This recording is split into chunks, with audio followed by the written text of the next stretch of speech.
What is going on, YouTube? Welcome back to another video. It is Tempered Gaming here. Today we're going to be going over the Blood Knight PvP build. I think it's a great one. Blood Knight used to be my favorite character. It was the first one that I started. So if you like the video, please hit the like button. Please hit the sub button. It really does go a long way. So the build is going to look like this.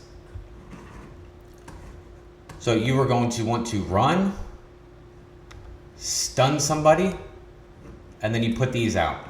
Now, when you put your Shroud of Night, it conjures 2 immobile shadowy apparitions that utilize your primary attack to assault nearby enemies for 6 seconds. You can also hit Swarm of Bats, and it gives them bats as well. So you just hit them, and then if you hit that, they also get bats. It is extremely OP. I used to run this all the time, and I mean, it works. So let's get right into essences. So for helmet, you're going to want Hush, which is Shroud of Night's duration increased by... Actually, let me back up real quick. Skills. You're going to want Sanguinate. So I always want a get the hell out kind of skill. We're not even going to really use an essence for it. It is just to move fast and get out or get in as quick as possible. Skewer, Shroud of Night, Swarm of Bats, and Ravage. So you're going to want Shroud of Night's duration increased by 39%, Shroud of Night cooldown reduced by 10%, so you can almost hit them almost like consistently. Chest, Macabre Facade. Shroud of Night now conjures 2 immobile shadowy apparitions that utilize your primary attacks to assault nearby enemies, and then cooldown reduced. So shoulders, torture, and torment. Swarm of Bats now causes a small swarm of bats to circle you. This is the only one that, if I'm not mistaken, that will let the bats also go on your clones. And then when you use a primary attack, a bat swoops down and bites enemies. Swarm of Bat damage increased by 18. So Swarm of Bats also causes enemies hit to languish in pain, increasing their chances of being critically hit by 19% for 2 seconds. Main hand, the Bezelver.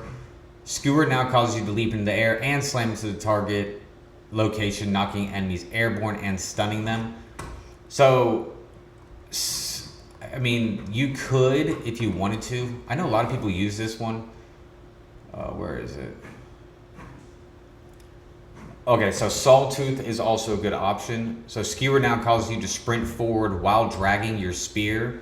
Release the skill to knock your enemy airborne and stun it. So that also works pretty well. First offhand, so Ravage also deals an additional 12,000 damage to bleeding enemies. Damage increased by 90%, which is why you're going to want this, which this is your primary attack. Ravage now causes the enemy to bleed, dealing 20,000 damage over 3 seconds, and then this is just extra stacks. And then each time you are attacked, Ravage attack speed is increased by 35%. So, as I said, you know, like, so when idols are coming, like in Battlegrounds, if idols are like, you know, coming towards you, you can just hit this, get past people, and then if you see somebody, stun them, deploy those, they're stunned, they're getting hit by, you know, those. Super effective, super effective. I usually get in and then get out. Like, I used to drop them behind idols, so when people are coming in, they're just constantly getting hit by the clones and attacked by the bats. So green gear, I would run 4 Grace. So all continual damage, channel damage, and persistent ground damage increased by 15%. Each time you damage an individual enemy 5 times, you will do 28,000 additional damage to that enemy. So, like, you know, 5 times bats, clones, and then you. And then 4-piece Vicious Urge. Increases the duration of all beneficial effects on you or your party members for 30%. And increases the target attack speed by 30% for 3 seconds each time you use a skill to grant a beneficial effect to yourself or a party member. So that's really good. Paragon tree. So I know a lot of people... Actually, let me back up as well. I already know the comments are going to be like, CC, how are you going to get out? I like this because it's quicker And, you know, like I said, I really like a skill that I can get in and get out. But I think some people would use transfusion. I guess it kind of depends on your play style. But this fortifies yourself or an ally with enriched blood, granting a shield for 3 seconds that absorbs 74,000 damage. Additionally, loss of control effects will be removed from the target, and they will become immune to all loss of control effects for the duration on the shield.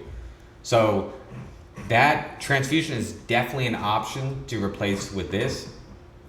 But, you know, like I said, that's just kind of like depending on your play style.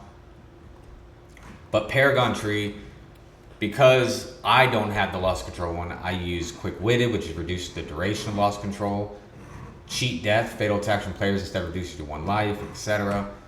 Uncontrollable, when struck by an effect which causes loss control of your character, you are immune. And then when a player you were dealing, or when fighting a player you're dealing 4% more damage and take 4% less damage. And then Gristle Veteran, it just bumps that up. And then also, using a buff skill grants a shield to nearby allies, so it kind of helps them out. You could run this one, generating attack while moving, or using a primary attack, because you are using your primary attack quite a lot. But, so, and then Familiar, I run the same one. It's going to be this one, just because it's Savior. The Familiar grants a one-time protection from death, including damage immunity for 3.3 seconds, but it will not participate in combat for the next 75 seconds. So there's those. What else am I missing? I think that's it. If you guys like the video, please hit the like button, please hit the sub button. It really does go a long way. I actually need to work on my charm. Still have my Tempest one on. But this is a really neat build. Like I said, I haven't seen too many videos on it, you know. Like, this is like 8 months ago that I used to run this, and I tried it out, and it was still extremely effective. But I hope you guys have a good rest of your week. Have a great weekend, and I'll see y'all again soon. Later.